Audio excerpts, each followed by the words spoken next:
थे कि उनके जो सिंचाई की व्यवस्था उनके लिए की जाए, उनके जो फसल हैं उनका उचित मूल्य मिले। तो ये फूले भी उस समय तो मतलब ये है कि उन्होंने किसानों का दर्द भी उनके अंदर में था। उनका एक किताब है किसान का कोड़ा। कोड़ा का क्या मतलब होगा? किसान का कोड़ा मतलब कि किसानों से जबरदस्ती जो टैक्स वसूली की जाती है अंग्रेजी के समय में, जैसे जबरदस्ती माने कोड़ा मार करके, जैसे समझ गए। कोड़ा जो है वो टैक्स के मामले में आ गया। टैक्स के मामले में है। तो किसान का कोड़ा तो वो जबरदस्ती लगान वसूली जो करते थे बढ़ा करके, तो उसके खिलाफ में उन्होंने वो किताब लिखा था कि तो इसमें यह सब मांग की है। किसान का कोड़ा में उन्होंने यही सब बयान किया कि कैसे किसानों को पीड़ित किया जाता है, कैसे उनके ज़मीन को जो यहाँ के जो ज़मींदार थे, चाहे उस समय के जो बिचौलिए टाइप के थे, अंग्रेज़ों को किसानों से वसूली करके देने के लिए लगान वो ले लेते थे ज़्यादा बढ़ा करके, और अपना हिस्सा जोड़ करके और लगान को चौगुना करके अब वसूली करते थे, दोगुना चौगुना करके।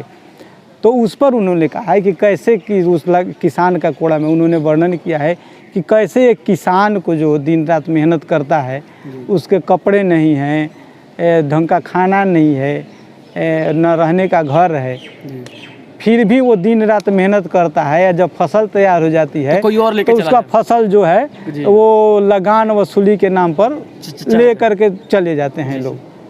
ऐसा नहीं कि वो अंग्रेज़ों को सारे दे देते हैं, वो बिचौलिए जो हैं वो आधा देते हैं, आधा अपने पास ही रख लेते हैं। मैंने किसान को फिर वो 2 महीने के लिए भी खाने के लिए नहीं बच पाता। तो दोस्तों अभी हम लोगों ने बात की फूले साहब की, और एक बात ये भी आप लोग ख्याल रखिए कि बाबा साहब अम्बेडकर की जीवनी और उनके लेखन पर कबीर जी का, फूले जी का भी बड़ा असर पड़ा हुआ है। तो बड़े बड़े चिंतक और दार्शनिक की बातें अपने अपने समय में कुछ अलग हो जाती है, लेकिन सारे जो लोग हैं, चाहे अम्बेडकर जी हों, चाहे कबीर जी हों, चाहे फूले जी हों, सारे लोग जो हैं समाज में बराबरी लाना चाहते थे, बराबरी के लिए उन्होंने लड़ा।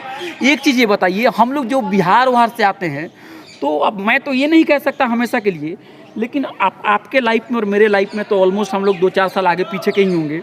तो उस ज़माने में अभी तक वो जो बातें सामाजिक न्याय के जो हमारे हीरोज़ हैं, हीरो भी नहीं कहें, जो बड़े दार्शनिक हैं, उनकी बातें घर घर तक क्यों नहीं पहुंच पाती है? लोग जो हैं अभी भी जो है वो धर्म और कर्मकांड से निकल नहीं पा रहे। धर्म और कर्मकांड से नहीं, जानबूझ करके इनको इग्नोर किया गया है और इनको समाज में लाने दिया नहीं गया। जैसे यहाँ का जो अंग्रेज़ों के समय की तो बात नहीं है, जब स्वतंत्रता मिली उसके बाद में सिलेबस बनाया गया, पाठ्यक्रम जो कॉलेजों में, स्कूलों में, तो ऐसे लोगों को एकदम बाहर रखा गया कि लोग जाने नहीं, जानबूझ कर पॉलिटिक्स है जी। हाँ, जाने नहीं इनके बारे में, ताकि समाज सुधार की बातें हो सके। तो ये कहा जा सकता है कि जो स्वतंत्रता के बाद में जो लोग सत्ता में आए, उन्होंने जानबूझ करके इसको इग्नोर किया जी। तो ये हम सब देखिए आने नहीं दिया गया। सब पढ़े लिखे लोगों की जिम्मेदारी है कम से कम कि कबीर जी, फूले जी, अम्बेडकर जी, कर्पूरी ठाकुर साहब, इस तरह के जितने भी बड़े बड़े लोग हैं जिन्होंने काम किया, उनके विचारों को हम लेके घर घर तक पहुँचे, तभी समाज के अंदर में परिवर्तन होगा। सिर्फ सत्ता आ जाने से और ये पार्टी जीत जाएगी और उस पार्टी को आपने हरा दिया, इससे कुछ बदलाव जरूर होता है, लेकिन बहुत ज़्यादा बदलाव नहीं है। समाज सुधार की बात हो और फूले जैसे लोगों को इग्नोर किया जाए जी, तो कैसे हो सकता है? अच्छा, अब आइए, अब एक सेक्शन हम लोग का पूरा हो गया। अब एक सेक्शन से आपके पीएचडी नहीं, पोस्ट पीएचडी पे बात कर लें। मतलब पीएचडी से आगे की एक पढ़ाई होती है जिसको हम लोग पोस्ट पीएचडी कहते हैं। इसी जो दीवार आप जी पोस्ट डॉक कहते हैं, ये जो दीवार आपको पीछे दिख रही थी, यही इनका डिपार्टमेंट था। भगवान जी को तो आज मैंने पकड़ लिया इनको कि आप अपने डिपार्टमेंट के सामने सारी बातें बताइए जो आपने अपने डिपार्टमेंट के टीचर को लिख के दिए। हम लोग तो इनसे जान नहीं पाए थे पहले, और ये डिस्कशन के बहाने मैं भी बहुत कुछ सीख रहा हूँ दोस्तों। ऐसा कुछ नहीं है कि मैं सब कुछ जान रहा हूँ। तो आपका पोस्ट डॉक का टॉपिक है बिहार में अति पिछड़े वर्गों की राजनीतिक भागीदारी। अब बिहार का नाम जैसे ही आता है तो मीडिया के अंदर में आता है कास्ट, आपका कहने का मतलब है जातीय संघर्ष, लालू प्रसाद यादव, रामविलास पासवान। तो ये सब सारी चीज़ों के बीच में आपने जो काम किया है, तो आपका काम कैसे महत्वपूर्ण है ये बताइए। वहाँ है क्या कि सामाजिक न्याय की जो बात होती है, सामाजिक न्याय का यह धारा चला, तो सामाजिक न्याय का मतलब था कि जाति में जो दबे कुचले लोग हैं उनको आगे आए, उनको अधिकार मिले, उनको हर ढंग के माने जो है सत्ता में भागीदारी की जो बात है लोहिया के समय से चली, सामाजिक न्याय का जो राजनीतिक कंसेप्ट आया, वहाँ तो हम देखते हैं कि वहाँ भी दो विभाग माने जो 1977 में जो जनता पार्टी की सरकार बनी थी उसके बाद में वहाँ दो विभाजन किया गया, पिछड़ा वर्ग और अति पिछड़ा वर्ग। तो पिछड़ा वर्ग का मतलब ओबीसी और अति पिछड़ा का मतलब एक्सट्रीमली बैकवर्ड क्लास। हाँ, बीसी और ईबीसी वहाँ है बैकवर्ड क्लास, बैकवर्ड क्लास और एक्सट्रीमली बैकवर्ड, हाँ ईबीसी, हाँ ईबीसी। हाँ।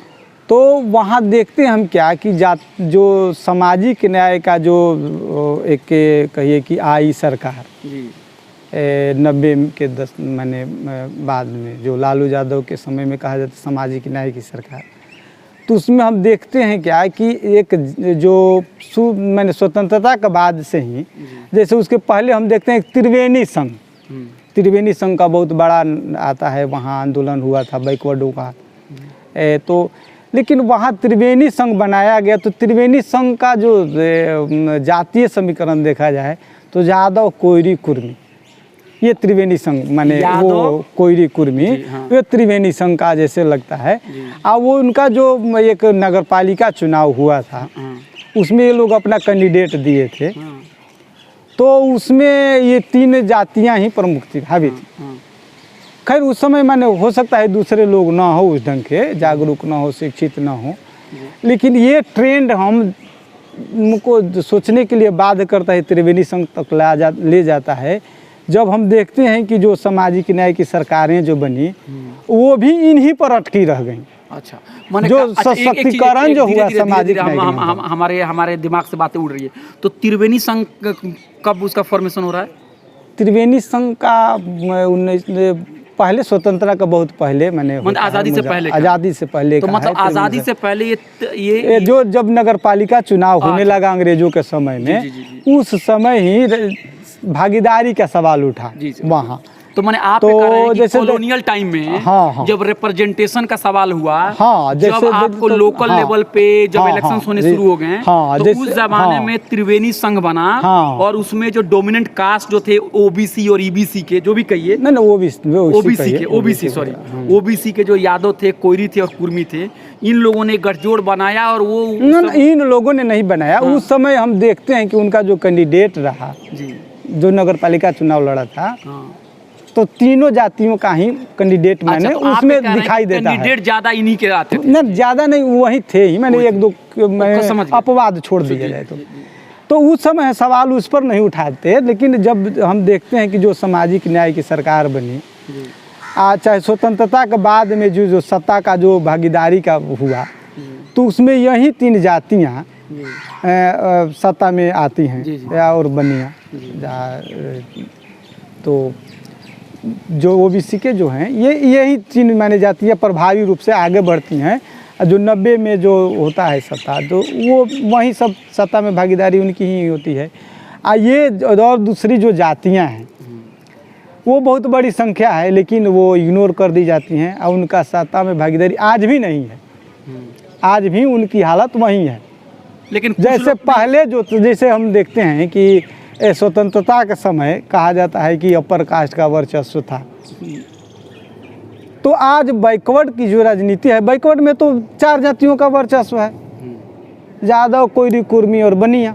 ये हम मैंने आप उठा करके देखिए विधायकों की सूची, सांसदों की सूची, चाहे जो आज जो सामाजिक न्याय की पार्टियां जो हैं, जो चाहे वो जेडीयू हो चाहे आरजेडी हो, तो इनके जो देखिए कैंडिडेट जो ये खड़ा करते हैं, उसमें यदि जेडीयू के आप देखिए गणना करिएगा तो उनका जनसंख्या से 2 गुना तक कैंडिडेट केवल यादव कोयरी कुर्मी रहेगा जेडीयू में। आप आरजेडी का देखिएगा तो करीब 45% केवल एक जाति का, यादव जाति का कैंडिडेट रहेगा। इनका जो आप कार्यकर्ता देखिएगा तो उसमें भी जातीय वर्चस्व है। लेकिन एक चीज, तो राजनीतिक जो भागीदारी जो आपकी बात मैंने मान लिया, मान लीजिए कि अगर ओबीसी की या मतलब पिछड़ों की 3-4 जातियां ही ज्यादातर दिख रही हैं सत्ता में या सीट में या जो भी कहिए, तो तो क्या आपको नहीं लगता है कि आज ज़रूरत और ज़्यादा बहुजनों की और ज़्यादा पिछड़ों की यूनिटी बनाने की है कि हम इसके लिए हम उन पार्टियों को जाकर समर्थन करना शुरू कर दें जो पार्टी आपको हज़ारों साल से आपका खून चूस रही है? नहीं, तो मैंने कहाँ कहा कि उसको सपोर्ट कर लेकिन आप दिया। इल्ज़ाम लगता है कि इस तरह की बातें करके आप उनको मजबूत कर रहे हैं। जी। तो वो तो कहता ही है। जैसे ये त्रिवेणी संघ का जब गठन हुआ तो खुद राहुल संकृत्यायन, सहजानंद सरस्वती, फायरब्रांड, मैंने बहुत बड़े ये इंटेलेक्चुअल हैं, नेहरू खुद प्रधानमंत्री थे, बहुत बड़े कांग्रेस के नेता थे, आप वहाँ गए थे उन लोगों के खिलाफ में, उनको जातिवादी सिद्ध किया था कि ये समाज में जो जातिवाद को प्रमोट कर रहे हैं, बढ़ा रहे हैं। जो त्रिवेणी संघ के लोग थे वो जातिवाद को बढ़ा नहीं रहे थे, वो चाह रहे थे कि जो हम लोगों को भी भागीदारी मिले, कि सरकार में हमारा भी माने भागीदारी मिले सत्ता में। तो वो तो उस समय भी किया जाता, वो वहीं आज भी इल्ज़ाम लगाया जाए। तो वो आपके आवाज़ को दबाने के लिए एक प्रोपेगेंडा है ये, और कुछ नहीं। लेकिन आपको नहीं लग रहा है, कुछ लोग ये कह रहे हैं कि अगर ईबीसी समाज थोड़ा सा और, अगर मान लीजिए कि महागठबंधन के साथ थोड़ा और ताकत दे दिया होता तो आज वहाँ पे सांप्रदायिक ताकतों की सरकार न होती, ये कहाँ तक बात सही है? आपका ईबीसी समाज है ही नहीं, वहाँ तो जाति है। यदि ईबीसी समाज रहता तो उसकी जनसंख्या आज यदि हिंदू और ये मुस्लिम का ईबीसी का जो सरकारी जो डाटा है उसके हिसाब से देखा जाए तो 45% जनसंख्या ईबीसी की है टोटल पॉपुलेशन का, है नहीं, और सत्ता में कहीं नहीं है। तो वो तो खुद अपने बल पर सत्ता में रहते, क्योंकि 30-35% 40% जो ब्राह्मणवादी पार्टियां वो ईबीसी का इस्तेमाल कर रही है। ईबीसी का इस्तेमाल, वो ईबीसी के एक वर्ग है ही नहीं, न क्लास है न कास्ट है, जाति है। वो तो हर जाति, छोटी छोटी जातियों में जिनका 1% जनसंख्या है, 1.5% जनसंख्या है, तो वो तो खुद हाशिए पर हैं।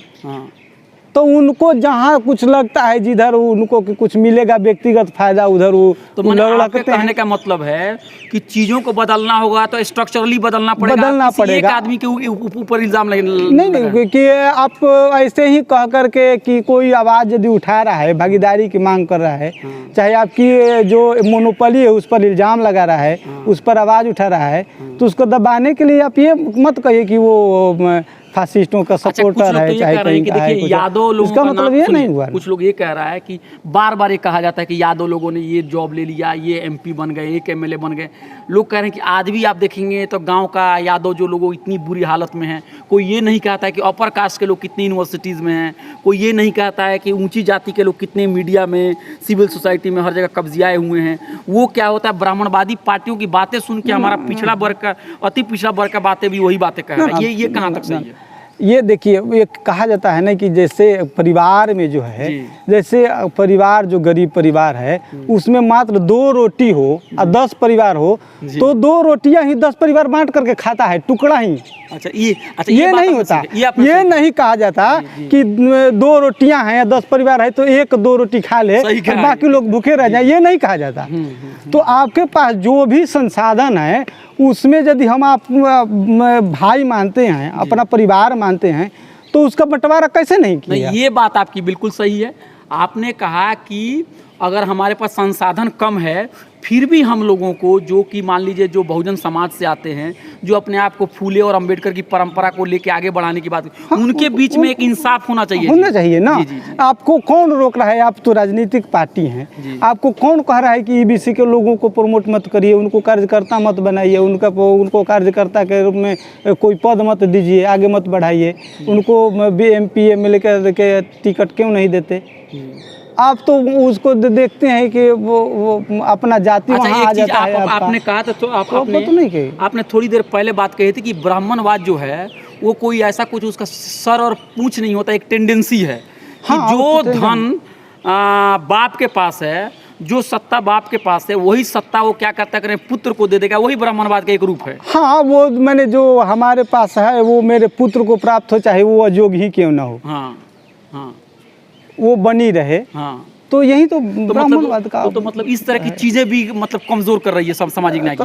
वो तो साफ साफ दिखाई देता है जी कि वो मतलब तो कोई करती भी ही पार्टी किसी का परिवार नहीं बनना चाहिए। नहीं, परिवार का बने लेकिन अपनी योग्यता के बूते आए, ना कि ऊपर से थोपा जाए। अच्छा, आपके पास योग्यता हो नहीं और आपको थोप दिया जाए। अच्छा एक वो आपको ही चीज बनाना आप आखिरी सवाल बता दीजिए, फिर उसके बाद हम आज के लिए डिस्कशन खत्म करेंगे। कुछ लोग कहते हैं कि सामाजिक न्याय का जो बदलाव जो है वो 1990 से श्री लालू प्रसाद यादव जी के आने के बाद हुआ, और कुछ लोग कह रहे हैं कि नहीं 1960 और 70 में ऑलरेडी कर्पूरी जी के ज़माने से सारी चीज़ें हो रही थी और लालू प्रसाद यादव जी उसके कंटिन्यूएशन हैं, और वो कर्पूरी जी के उस योगदान को ज़्यादा मतलब खुले दिल से उसको तस्लीम नहीं किया जा रहा है। तो इसके बारे में कुछ जरा बताइए। नहीं, वो आप देखिए जो त्रिवेणी संघ बना जी वो एक मूवमेंट था। जी जी हालांकि मैंने उनका कैंडिडेट पर सवाल उठाया जा सकता है कि जो उन्होंने चुनाव के लिए कैंडिडेट दिया वो 3 जातियों से थे, लेकिन जो उन्होंने मूवमेंट चलाया जो ज़मीनी स्तर पर, उसके चलते वहाँ ज़मीनी स्तर पर राजनीतिक जागरूकता पैदा हुई कि जगदेव प्रसाद जैसे नेता जो थे वो दलित बस्ती में जा कर के वहाँ पंगत लगती थी जो से कहे, और वहाँ दलित बस्ती में सारे लोग बैठ कर के, और गांव से आता था और एक साथ बैठ कर के खाते थे। उससे जो सामाजिक समानता की जो फैला, जो जागरूकता पैदा हुई, उसके ये लोग फसल काटे हैं, न कि इन्होंने लाया है जी।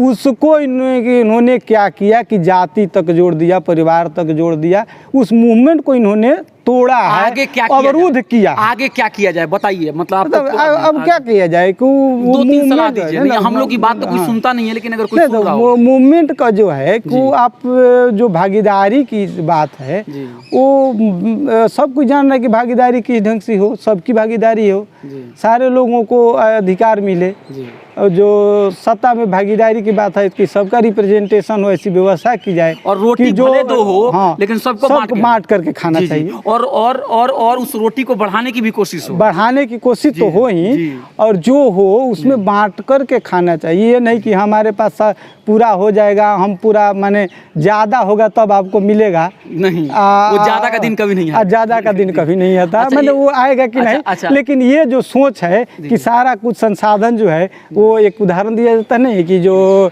ये हुआ समुद्र मंथन हुआ तो सारे कुछ तो देवताओं ने हड़प लिया, अमृत जो था उसको भी छल से हड़प लिया। तो वही हुआ, मैंने जैसे स्वतंत्रता हुआ तो सारे जो अधिकार थे, सब कुछ जो सत्ता प्राप्त हुई तो सारे कुछ जो अपर कास्टों ने अपने पास रखा, वो चाहते नहीं थे कि इसका बंटवारा करें। उसके बाद में जो देखते हैं कि जो मिडिल क्लास टाइप के जो आते हैं, अप बैकवर्ड में जो ऊपर का जो तबका है वो हड़प करके बैठा हुआ है, नीचे आने नहीं दे रहा है। तो ये नहीं होना चाहिए, आपको सबको देना चाहिए। बहुत बढ़िया, बहुत बढ़िया। एक चीज़ ये बताइए, श्री भगवान ठाकुर बहुत कम लोग हैं हिंदुस्तान में या बिहार में कहिए जो कि आपको इतना स्ट्रगल करके मतलब मगध यूनिवर्सिटी से जेएनयू तक पहुंचते हैं और फिर प्रोफेसर बनते हैं। एक दो बातें जो आपके समाज से या जो पिछड़े समाज के जो लोग हैं या जो लोग गरीब लोग हैं जिनको पढ़ने में दिक्कत है, संसाधन नहीं है, उनके लिए एक दो चीज़ें बताइए, कुछ एक दो पैगाम दे दीजिए। जो स्टूडेंट्स होंगे वो सब देखते हो, क्या करें, कैसे पढ़ें, क्या करें, कुछ ज़रा बता दीजिए। तो आपको शिक्षा पर फोकस करना होगा कि शिक्षा बहुत ज़रूरी चीज़ है। किसी भी तरह से आप शिक्षा को ग्रहण करिए और आगे बढ़ने की कोशिश करिए। यदि आप चाहेंगे तो ज़रूर रास्ता मिल ही जाएगा, थोड़ा सा स्ट्रगल करना पड़ेगा। जी, थैंक यू। तो अगर आप चाहें तो अपना फ़ोन नंबर बता दीजिए, तो यहाँ पे कुछ दोस्त लोग होंगे तो कुछ आपसे कभी कुछ सजेशंस लेना चाहेंगे तो आपसे मिलेंगे। ज़रा फ़ोन नंबर भी बता दीजिए अपना। 8709328870। थोड़ा एक बार धीरे धीरे बता दीजिए। 8709328870। तो श्री भगवान ठाकुर अभी नंदाल सिंह कॉलेज है, ये जैतपुर दाऊदपुर में है, जो कि छपरा से 18 किलोमीटर दूर है। अभी दिल्ली में है, 2-4 दिन के बाद ये जाएंगे, वहीं छपरा जाएंगे। तो आप लोग फ़ोन नंबर मिल गया, अब इनको पकड़िए, और जो सवाल मैं नहीं पूछ सका, मेरी बुद्धि में नहीं आ पाया, उसको इनको पकड़िए। और दर्शन, शास्त्र, राजनीति, भागीदारी, ये सब चीज़ जो है, और रोटी का जो इन्होंने इंसाफ की जो बात की है, बहुत अच्छा। भगवान जी बहुत बहुत शुक्रिया। हम लोग साथ ही में थे यहाँ जेएनयू में, हम इनके जूनियर हुआ करते थे। Thank you sir, thank you.